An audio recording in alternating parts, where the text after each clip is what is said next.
নিক পিরোগের Henry beans. নিক পিরোগের Henry beans series একটা বিশেষত্ব ধারণ করতে পেরেছে।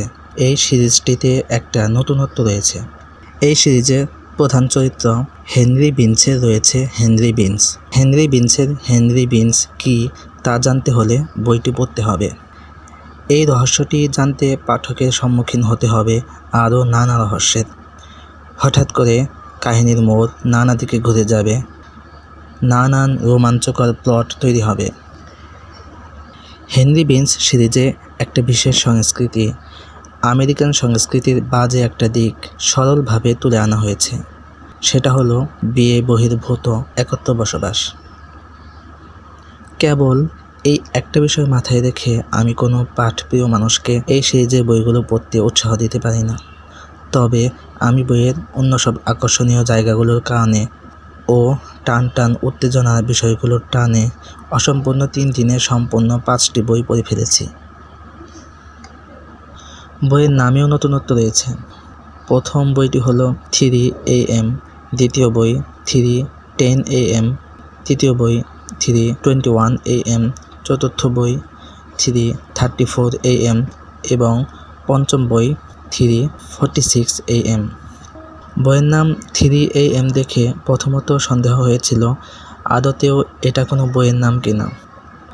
নিশ্চিত হওয়ার পর শুধু বইয়ের নাম রহস্য উদ্ঘাটনের জন্যই পড়তে আগ্রহী হয়ে উঠি। প্রধান চরিত্র হেনরি বিনস সাধারণ মানুষ নন, কারণ তিনি হলেন প্রোডিজি। আর তিনি সাধারণ মানুষ নন কারণ তার রয়েছেও হেনরি বিনস। হেনরি বিনসের ছোটবেলার কাহিনীগুলো পরে জানা যায়। ঠিক কীভাবে তিনি নিজের নামের মতো হেনরি বিনস নামক আরেকটি জিনিসের অধিকারী হন তা পাঠক জানতে পারবেন বেশ পরে। তবে বইয়ের নাম রহস্য শুরুতেই জানা যাবে। হেনরি বিনস দিনে রাতে মাত্র 1 ঘন্টা ঘুমান না।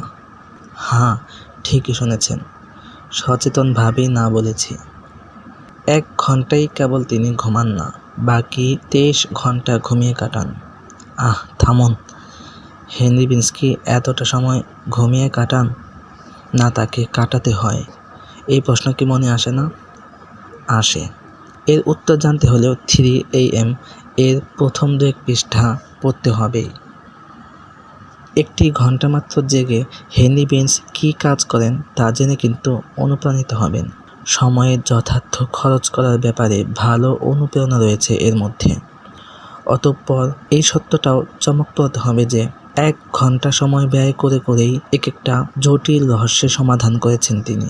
কিভাবে করেছেন জানতে চান? বুঝতেই পারছেন। তার জন্য আমার পরামর্শ হবে বইগুলো পড়তে বলা। তবে একটু সাবধানে থাকতে হচ্ছে আর কি। তা যেমন উৎসাহদাতাকে, সাথে সকল উৎসাহী পাঠককেও। আমেরিকান সংস্কৃতির একটা বিষয় এখানে নতুন করে উপলব্ধি করেছি। আমেরিকা বিষয়ভিত্তিক অধ্যয়নের সময় বুঝেছিলাম আমেরিকান নারী এবং পুরুষ বিয়ের পূর্বে পাত্র এবং পাত্রীকে সর্বোচ্চ পরীক্ষা করে থাকে। পরীক্ষার পদ্ধতির ক্ষেত্রে অবশ্য নারীরাই অধিক ভুক্তভোগী হয়, তবে সেটাকে তারা সম্মানহানির কিছু বলে মনে করে না। বিয়ের পূর্বেই তারা ঘর করে, যাকে তারা বলে বিবাহিত জীবনকে টেস্ট করে দেখা। এটা কত দুঃখজনকও। তথাপি তাদের ধারণা মতে এই টেস্টের পর্ব পার হয়ে যারা বিয়ে করে তারা সাধারণত বড় বিশ্বস্ত হয়। তবে এই সিরিজে তাদের বিবাহিত জীবনের অবিশ্বস্ততাও বড় করে চোখে পড়বে। বরং এক্ষেত্রে স্বয়ং হেনরি বিনসের পিতৃত্বের ব্যাপার পড়ে মাথা ঘুরে যেতে পারে।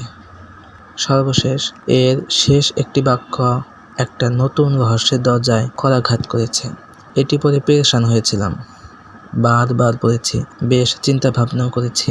তারপর গুগল করেছি এই সিরিজের অন্যান্য পাঠকের রিভিউ দেখার জন্য, যে এই বাক্য সম্পর্কে অন্যরা কেউ কিছু বলেছে কিনা। কিন্তু সেরকম রিভিউ পাইনি। সবই কেমন যেন যান্ত্রিক। সবাই শুধু বইগুলো পড়ার উৎসাহই দিয়েছে। 2 জন রিভিউ লেখকের অবশ্য খানিক সমালোচনাও করেছি। আচ্ছা, আমি একটা কাজ করি, ওই শেষ বাক্যটি এখানে উল্লেখ না করি। তাতে উৎসাহী পাঠকের মনে আরও উৎসাহযোগ হবে সিরিজটি পড়ার জন্য। না, এর প্রতি উৎসাহ জাগানোর আমার একদম আগ্রহ নেই। অবশ্য না পড়লে জানতেও পারবেন না, সেজন্য কি করা। রিভিউ করতে গিয়ে আমেরিকান সংস্কৃতির খানিক পর্যবেক্ষণও তুলে ধরলাম। আমি এই সিরিজটিকে রেটিং দিচ্ছি 5-3। এটাকে 5-4 অথবা 5-5 রেটিংও দেওয়া যায়। সেটা পাঠকের রুচি। অতঃপর দ্রষ্টব্য, ইতিমধ্যে এই সিরিজের আরও বই লেখা হয়েছে, পাবলিশও হয়েছে, তবে তা আমার সংগ্রহের সুযোগ হয়নি।